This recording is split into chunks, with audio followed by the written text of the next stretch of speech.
Olá, eu sou o Victor Fontana, esse aqui é o meu canal, ele pode ser um pouco seu também, para isso você já sabe, se inscreva nesse canal, ative as notificações, só assim o YouTube te avisa de vídeo novo desse canal, se você gosta dele, poxa vida, faça parte da comunidade também lá no Twitter e no Instagram, onde o diálogo acontece. E hoje a gente vai falar sobre buraco negro e adoração.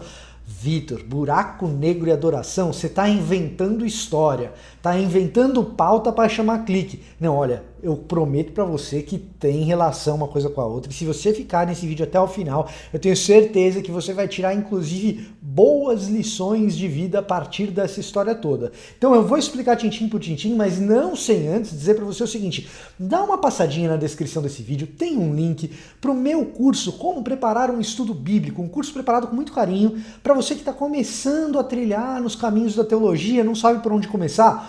Um bom começo é esse curso que está no link aqui embaixo, tem mais detalhes se você clicar no link para você entender do que se trata, tá certo? Dá uma passadinha aqui, eu tenho certeza que você vai gostar. Mas vamos falar do tal do buraco negro. Que história é essa? Bom, muito provavelmente você deve ter visto que um observatório, né? Então, observatório é um lugar onde tem um telescópio, onde tem pessoas que estão observando o espaço. Um observatório foi capaz de reproduzir a imagem de um buraco negro na galáxia M87, certo? Então, esse buraco negro, a imagem dele foi reproduzida a partir de ondas de rádio, né?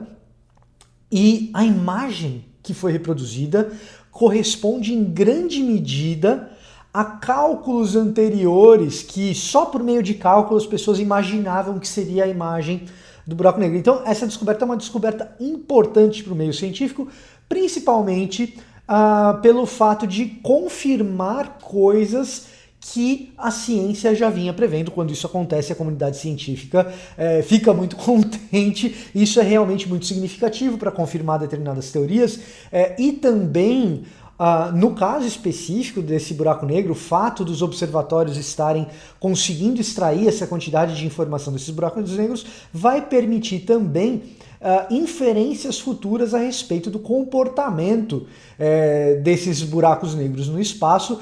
Em termos de aplicabilidade prática, é muito difícil dizer o que vai acontecer, mas a gente sabe que não é só esse observatório que está de olho nesse buraco negro, também tem informações que foram coletadas por outros observatórios. O observatório Chandra, por exemplo, lá da NASA, também está coletando, já coletou, na verdade, informações a respeito desse buraco negro e vai ter muita informação para que próximas inferências sobre o comportamento dos buracos negros sejam feitas. Olha só que coisa incrível, fenomenal esse tipo de descoberta, é um negócio muito bacana.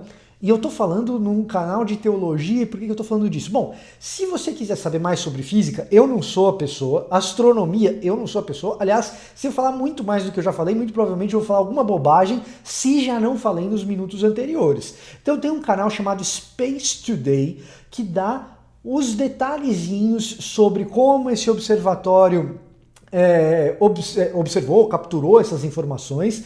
Eu estou falando de Space Today, o nome é em inglês, mas o canal é em português, tá? O cara fala em português, então você vai entender tudo. Quer dizer, tudo não tenho certeza, porque eu não entendi tudo, mas não por causa da linguagem, porque bom, não é a minha área de formação. Mas, cara, o canal é muito bom. Eu acho que eu vou deixar o link aqui na descrição também, caso você queira saber mais sobre astronomia, que não é a minha pegada. Agora, a minha pegada é espiritualidade, teologia, principalmente escrituras, texto bíblico. E toda vez que uma descoberta significativa na ciência como essa aparece, assim, quase que invariavelmente, mas na minha experiência sempre, aparecem as pessoas que vão fazer correlações entre descobertas científicas e a espiritualidade, o campo da espiritualidade. E isso não apenas no cristianismo, mas dentro de várias vertentes da espiritualidade. Isso é bastante comum entre os mais esotéricos e tal. E existe muito risco, existe muito perigo em fazer isso. Aliás, tanto perigo, mas tanto perigo mesmo, que você pegar um filósofo cristão e bom teólogo também, o Alvin Plantinga, ele chega ao extremo, talvez, de dizer que qualquer inferência teológica a partir de fenômenos naturais não deve ser feita, é algo que é uma empreitada ruim de se fazer para o teólogo. E essas relações, elas são perigosas, elas precisam... Eu não sou tão radical quanto Alvin Plantinga, mas eu diria que no mínimo é necessário um determinado nível de sofisticação para que isso seja feito sem incorrer em problemas lógicos, certo? Agora, duas coisas que geralmente aparecem, e é o que eu quero tratar mais nesse vídeo especificamente, é o seguinte: o primeiro são os crentes empolgados, vamos dizer assim, sem nenhuma crítica aqui a quem é crente e é empolgado, porque empolgação é uma marca boa do cristianismo, quando o crente é empolgado.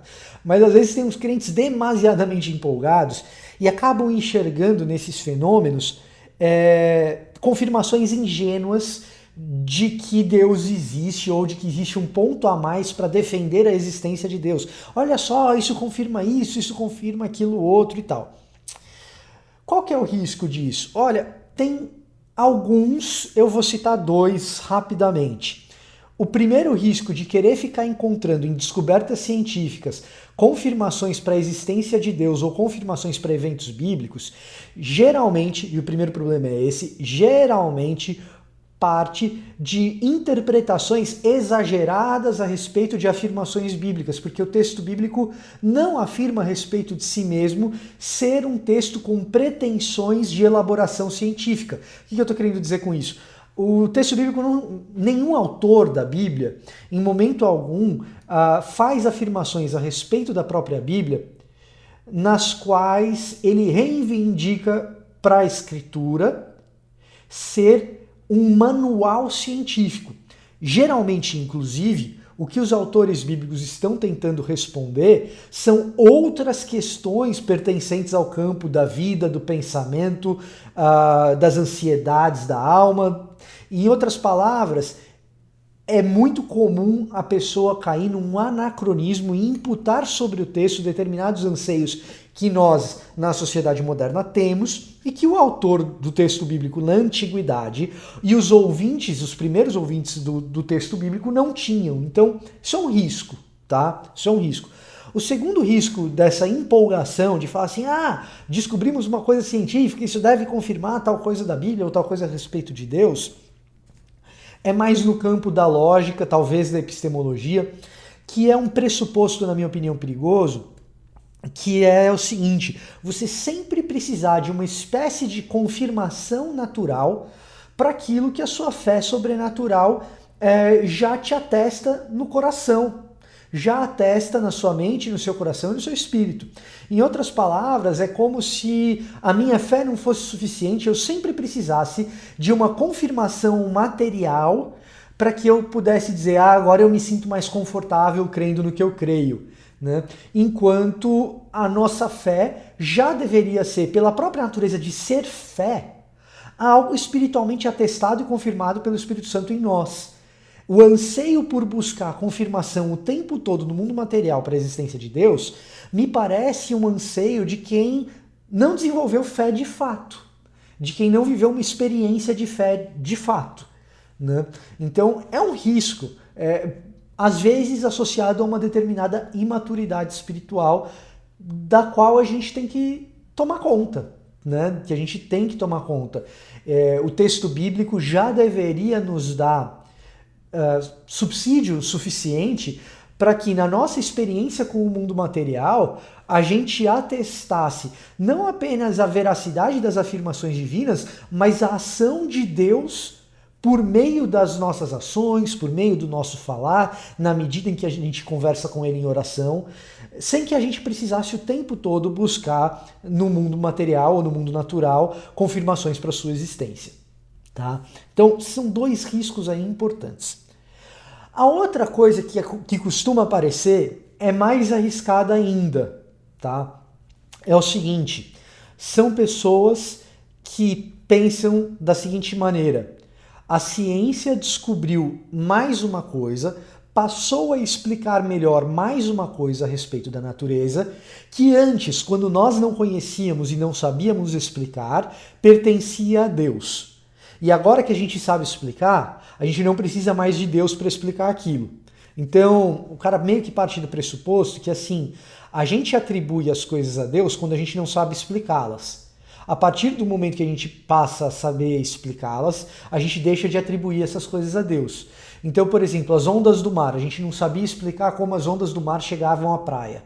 E a gente falava, não, isso provavelmente é Deus soprando o vento nas águas, digamos, né, hipoteticamente. Aí alguém descobre os fenômenos naturais e explica os fenômenos naturais que levam as ondas a se formar. Quando eu passo a saber explicar essas coisas, eu não preciso mais de Deus para explicar o fenômeno e, portanto, eu posso excluir Deus dessa equação. E na medida que a ciência avança, Deus vai reduzindo o seu tamanho.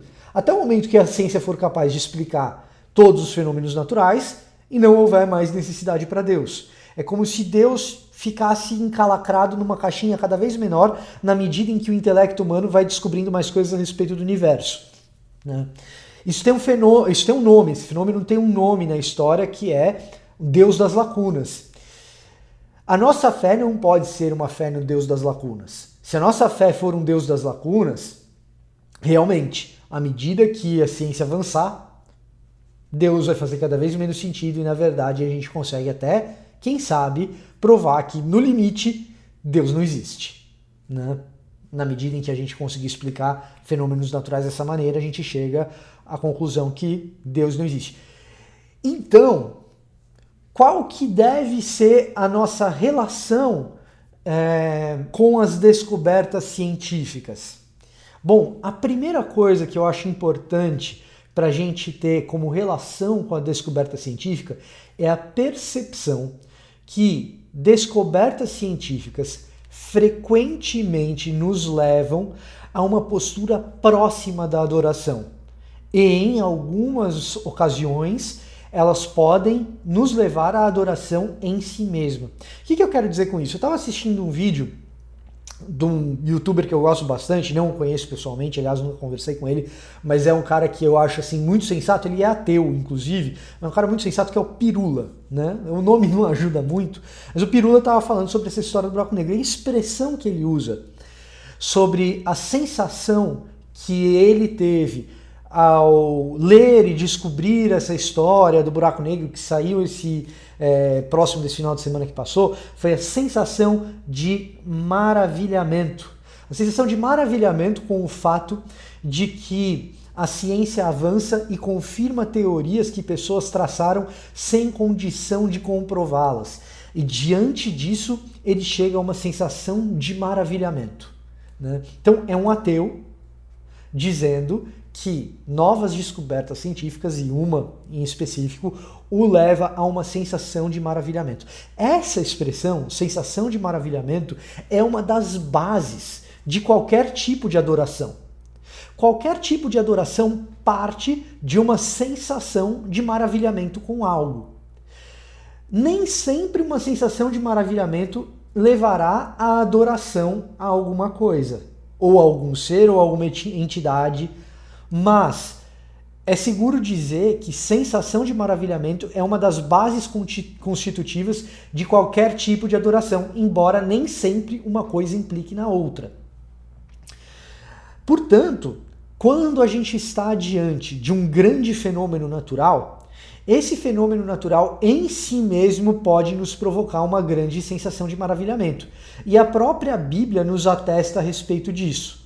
Então, Paulo diz que a própria natureza das coisas criadas nos levam à reflexão sobre a existência de Deus, em Romanos 1, por exemplo, né?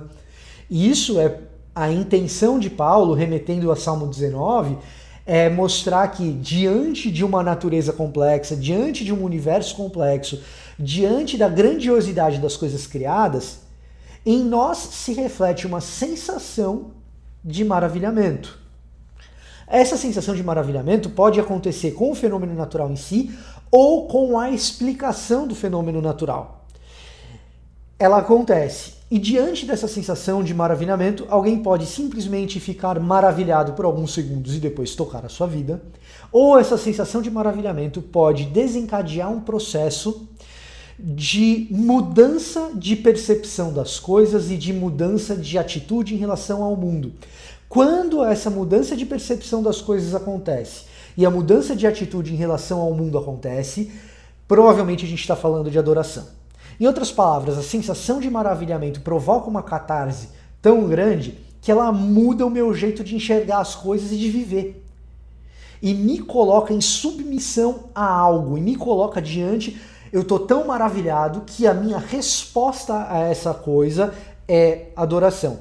As sociedades animistas antigas, diante da sensação de maravilhamento, adoravam o próprio fenômeno natural. Ou adoram, existem sociedades animistas até hoje, né? Então, diante da sensação de maravilhamento, muitas vezes adoram o próprio fenômeno natural. Então, adoram o sol, adoram a lua, etc.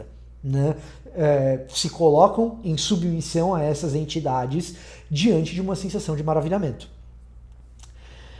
Outra opção em relação a isso, diante de uma sensação de maravilhamento como essa, é adorar, se colocar em submissão, ajoelhar-se, prostrar-se diante da capacidade de explicar o fenômeno natural. Eu fico maravilhado com a capacidade humana de explicar esses fenômenos naturais extremamente complexos, e essa minha sensação de maravilhamento me leva à adoração do próprio ser humano e da sua racionalidade. E a minha submissão completa à capacidade humana de explicar as coisas. Isso é extremamente perigoso, é um progressismo e um cientificismo muito característico do século XIX e do século XX, e que desemboca em ideologias como a ideologia que levou as duas grandes guerras do século XX como se fossem guerras para terminar todas as guerras, porque nós estamos vivendo o clímax da capacidade humana de compreender o mundo e o universo que o cerca. Em outras palavras, a sensação de maravilhamento com a capacidade humana pode produzir uma adoração ao próprio ser humano que o leva a ser o fim último de todas as coisas, e sendo o fim último de todas as coisas, acaba confiando demais no ser humano e proporcionando enormes desastres, como o século XX é testemunha disso. A opção bíblica é, diante da sensação de maravilhamento, seja com o fenômeno natural ou com a capacidade humana de descrever e explicar esses fenômenos, eu me colocar em adoração a quem criou o fenômeno natural e quem deu ao ser humano a capacidade de explicá-los. Essa é a terceira opção que a Bíblia nos dá testemunho, que diante de eventos como esse, a minha única reação possível é uma sensação de maravilhamento com o fenômeno natural, que fenômeno incrível, e com o intelecto humano, que capacidade extraordinária de compreender e explicar esses fenômenos e dizer: eu só posso me colocar em submissão àquele que criou o fenômeno natural e aquele que deu ao ser humano a capacidade de observar, sentir, explicar, compreender e descrever esses fenômenos. Portanto, essa relação com a natureza me parece ser a mais saudável e nos leva a uma sensação de adoração e deve sim nos conduzir à adoração saudável ao Deus Criador de todas as coisas. Bom, como essa é uma relação complexa, é claro que eu vou indicar para vocês um livro que trata disso, que é Reforming Apologetics, do J.V. Fesko.